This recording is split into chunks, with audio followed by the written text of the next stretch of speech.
उन्हें अपनी बेइज्जती माननी होगी, लेकिन हमने क्या आसन उसन ला कर पूरी श्रद्धा से उनका व्यवस्था की थी, वो नहीं आए।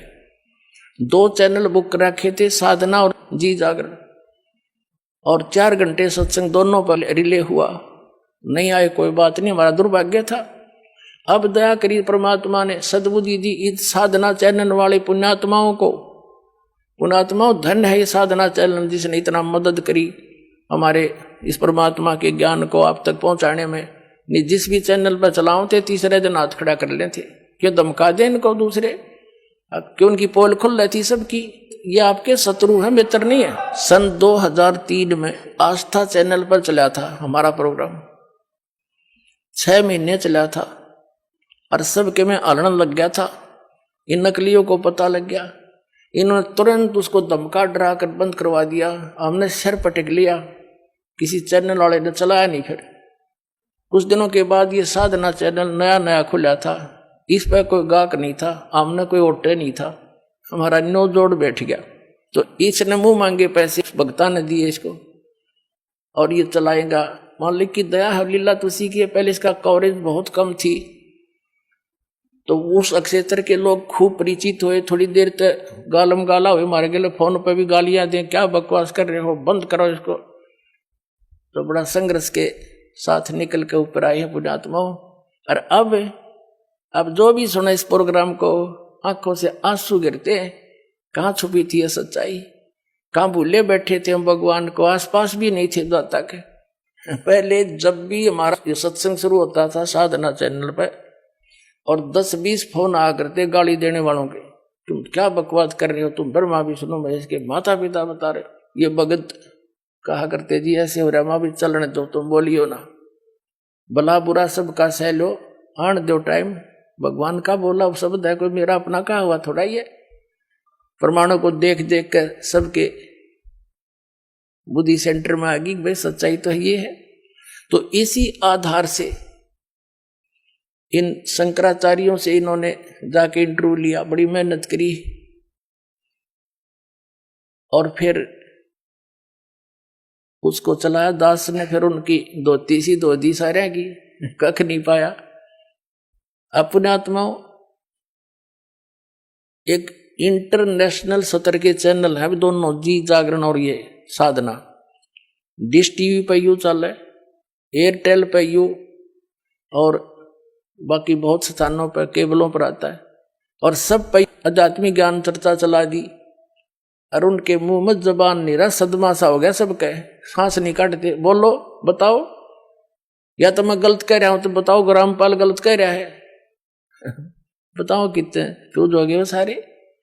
कहते हैं तारा मंडल बैठ कर चांद बड़ाई खावे, उदय भया जब सूरज का स्यों तारों छप जावे। और ज्ञान सब ज्ञानड़ी, कबीर ज्ञान सो ज्ञाने, जैसे गोला तोब का अब करता चले मैदाने।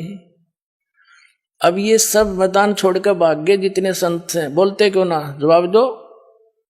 तो इससे बुद्धिमान समाज समझ जाएगा कुछ दिन में कि कख नहीं इनके पास, और बुद्धिमता इन महापुरुषों की ये होगी। ये स्वयं कह दें भाई कोई बात ना।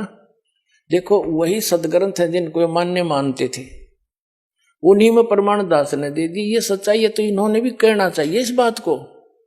और कोई इसमें हार जीत नहीं होया करती, हार जीत तब मूर्ख आदमी बनाया करे। हम परमात्मा के बच्चे हैं, सारे कष्ट पा रहे यहाँ पर, और इनका बहुत बड़ा उपकार हो जाएगा जब अपने मुंह से जल्दी कह देंगे ना, तो सब समझ जाएंगे वे सचमुच सच्ची कहे हुए। क्योंकि कुछ एक संतों ने तो ये कह दिया है कि रामपाल की पुस्तक नहीं पढ़ना, रामपाल का सत्संग नहीं देखना। तो क्या वो मित्र है उनके? वो तो दुश्मन है। सबका सुनो सत्संग और कंपेयर करो, सबके साथ तुलना करो, तो संत नहीं है। जैसे ईसा मसीह जी ने कहा था कि ये तुम्हारे जो गुरु हैं ये तुम्हें बहुत अच्छे लगते हैं, बड़े शरीफ दिखाई देते हैं, पर ये तुम्हारे दुश्मन हैं। ये भेड़ नहीं, ये भेड़िए हैं। तुम इनको भेड़ समझते हो, ये भेड़िए हैं, तुम्हारे जीवन का नाश कर रहे हैं। हरी नहीं बात था, उसको क्रश करवा दिया था। वो उपकारी आदमी था। और उन दुष्टों ने अपना, क्यों उसमें शिक्षा थी को नहीं, राजाओं को बका दिया, प्रजा को बका दिया और उस महापुरुष को क्रश करवा दिया, उस महापुरुष को। और वही तरीका दास के साथ अपनाया था करूथा कांड कराने के लिए। लेकिन अब मालिक का साथ था हमारे और उसका वचन था, प्रमाण हमारे साथ थे, सीडी हमने बनाकर समाज में भेज रखी थी। तो वही काम दास के साथ करना था। करूथा कांड झूठ झाट बोल कर, अफवाह फैला के, इतना अफवाह फैला दी जब समाज में मुझे मारने के लिए कि इसको मार भी देंगे तो जनता नहीं कहेगी ठीक हो गया, निकम्मा आदमी था, मारना चाहिए था। उसी उद्देश्य से उन्होंने फिर आक्रमण किया करूथा आश्रम पर। इस मुख्यमंत्री हरियाणा के भूपेंद्र सिंह हुड्डा के कहने से, क्योंकि ये भी आर्य समाजी है। और महर्षि दयानंद की पोल खोल दी, मैंने वेदों से तुलना कर दी उनके सत्यार्थ प्रकाश की, और इतना ही कहा था भाई आप इसको सत्यार्थ प्रकाश महर्षि दयानंद का लिखा हुआ मानते ही हो। और ये महर्षि दयानंद कहता है कि वेद सत्य है, वेदों में जो लिखा है वो मुझे मान्य है और इसके अतिरिक्त मैं किसी की बात को स्वीकार नहीं करता। तो वेदों से तुलना कर दी कि महर्षि दयानंद कह रहा है कि परमात्मा पाप नाश नहीं कर सकता। ये दुर्वेद अध्याय नंबर 8 के श्लोक नंबर 13 में स्पष्ट किया है कि परमात्मा घोर पाप भी नाश कर दे साधक के। फिर भगवान के साथ जो पाप है नाश नहीं कर सकता, वो साबुन के साथ जो मैल नाश नहीं कर सकता, फिर साबुन भी क्यों कहते हैं उसको। ऐसे इसके ढेर सारे प्रमाण वेदों से ही कैंसिल कर दिया। ये कति फ्यूज हो गया। इन आचार्यों ने पता चला कि ईब तुम्हारी रोजी रोटी जावेगी, जय हमारे अनुयायियों को पता लग गया। इसलिए इन्होंने उनकी जनता का दिमाग बदलने के लिए मेरे को बदनाम करा, छक के इतना बदनाम कर दिया कि घर के भी नफरत कर दिया आदमी थे, जो इतनी भी झूठ होती हमारे अंदर। लेकिन आज वही रामपाल है, शिखर में जाएगा यो ज्ञान। हाँ, पता लग जाए सबको।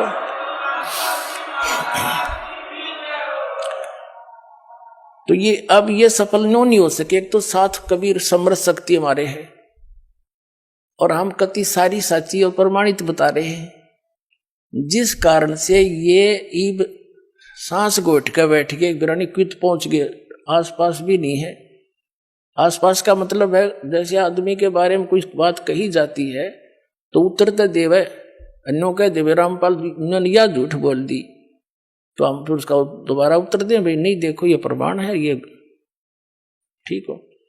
इनके साथ तो वह बन गई। एक व्यक्ति बता रहा था, ने बोला हमारे गांव में एक भैंसा घनांडी पाक रहा था और उसने गांव में कोई दूसरा भैंसा छोड़ा नहीं, उसको मार कूट कर सीमा से बाहर छोड़ के आया करता। पूरे गांव में अकेला था, बड़ा तगड़ा था। एक बार क्या हुआ कि ये हाथी लेकर आते हैं ना मांगने वाले, एक हाथी लेकर आ गए गांव में। और हमारे गांव में जोड़ खोद रखा था तालाब, उसमें बहुत गहरे गहरे गड्ढे बना देते थे गांव वाले मिलकर कि वर्षा होएगी पानी ज्यादा स्टोर हो जाएगा। और वो भरा हुआ था, कुछ नहर से भरवा दिया था, तो फुल था वो सरोवर। हाथी वाले आए, उन्होंने अपना सारा दिन गांव के नगर में कुछ मांगा मूंगी करी, हाथी दिखाकर वो दाने दूने कपड़े लेते और फिर वहां बैठ के तालाब के किनारे आप खाना खान लग गए और हाथी छोड़ दिया उस तालाब में। हाथी गहरा गहरा पानी था, उसमें खूब मस्ती मारा, उसके अंदर लौट रहा गर्मी में।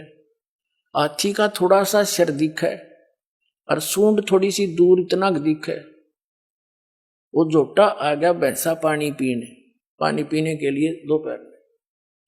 अब उसने हाथी का थोड़ा सा सिर दिखा बाहर, जोटे ने सोचा दूसरा जोटा कैसे आ गया जो मेरी जो डायरेक्शन में।